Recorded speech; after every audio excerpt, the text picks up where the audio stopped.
सुंदरवन नामक जंगल में टूनी चिड़िया रहा करती थी। वह अनाथ थी और वो उड़ भी नहीं सकती थी, क्योंकि कुछ दिनों पहले उसका एक्सीडेंट हो जाता है, जिसमें वो अपने दोनों पंख खो देती है और अपने माँ बाप को भी वह अपने चाचा कालू कौवा और अपनी चाची गोरी कौवी के साथ रहा करती थी। वो दोनों एक नंबर के लालची थे।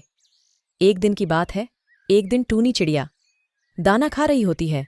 तभी गोरी कौवी बोलती है, अरे अब तुम खाती ही रहेगी। ये दाना तेरे लिए 3 दिनों का था और तूने एक दिन में ही खा के निपटा दिया। लेकिन चाची, ये दाना तो और दिनों से भी कम है। इसमें तो मेरा पेट भी नहीं भरेगा। तू बड़ी महारानी है, सब कुछ तुझे यहीं ला कर दूं। तेरे माँ बाप तो भगवान को प्यारे हो गए और एक तू है, हमारी छाती पर ही पड़ी रहती है। जब कुछ करेगी तो पता चलेगा ना कि दाना लाने में कितनी मेहनत करनी पड़ती है।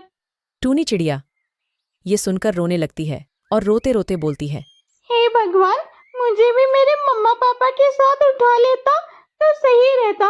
और चाची की बात भी तो गलत नहीं है, वो सही तो कह रही है। मैं धरती पे बोझ ही तो हूँ। चल अब ये नाटक बंद कर और नदी से पानी लेकर आ। ठीक है चाची, मैं अभी पानी लेकर आती हूँ। तभी कालू कौवा भी काम से वापस आ जाता है और टूनी चिड़िया पानी लेने चली जाती है। आ गए तुम? हाँ, मैं तो आ गया, लेकिन तुम इतनी आग बबूला क्यों हो रही हो? तुम तो चुप ही रहो। ये सब तुम्हारी वजह से हो रहा है।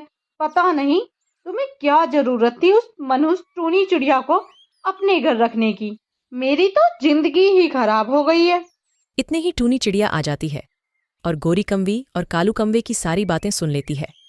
तभी कालू कौवा गोरी कौवी से कहता है, अरे बाबू, तुम गुस्सा मत हो। तुम्हें पता है, इसके पास 50 खेत हैं जो इसके बाप के नाम थे और वो अब इसके नाम हैं। क्या क्या कहा तुमने? 50 खेत? तो इन सब के बारे में तुमने मुझे पहले क्यों नहीं बताया? मैं इससे तभी सिग्नेचर करवा लेती। चलो कोई बात नहीं, आने दो इसे।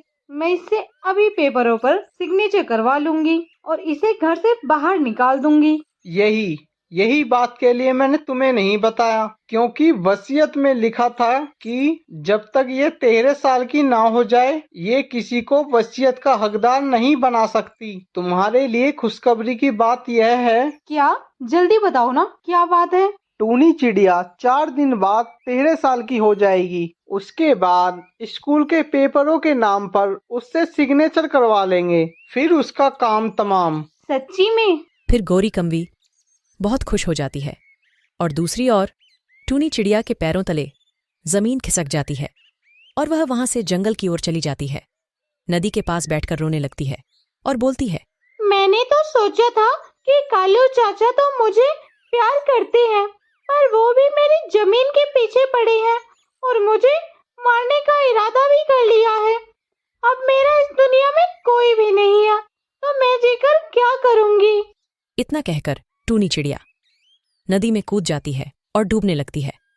तभी वहां बंटी कबूतर उसे देखता है और नदी से बाहर निकालता है और बोलता है, ये तुम क्या करने जा रही हो? मुझे छोड़ दो, मुझे जाने दो। मुझे अब नहीं जीना है, मैं मरना चाहती हूँ। पर क्यों, क्या बात है? फिर टूनी चिड़िया बंटी कबूतर को सारी बातें बता देती है। बंटी कबूतर टूनी चिड़िया की बात सुनकर बोलता है, मेरे साथ भी ऐसा ही हुआ है। मैं घर छोड़कर आ गया, पर तुम्हारी तरह मैंने हिम्मत नहीं छोड़ी। मैंने मेहनत करी और आगे बढ़ा। तुम भी कोशिश करो, कोशिश करने वाले की कभी हार नहीं होती। ये सुनकर टूनी चिड़िया में भी हिम्मत आ जाती है। क्या तुम मेरा साथ दोगी? दोनों मिलकर अपना उज्जवल भविष्य बनाएंगे। लेकिन जरा मुझे ठीक से देखो, मैं अपाहिज हूँ और मैं उड़ नहीं सकती। तो क्या हुआ? इसमें तुम्हारी कोई गलती नहीं है, ये तो किस्मत का लिखा है। तो अब तुम मुझसे शादी करोगी? हाँ, क्यों नहीं? तुमसे अच्छा लड़का मुझे कहाँ मिलेगा? फिर वह दोनों शादी कर लेते हैं और खूब मेहनत करते हैं और अपने जीवन को सरल बना लेते हैं और खुशी खुशी रहने लगते हैं। तो दोस्तों, हमें इस कहानी से यह शिक्षा मिलती है कि हमें अपने जीवन में कभी हार नहीं माननी चाहिए।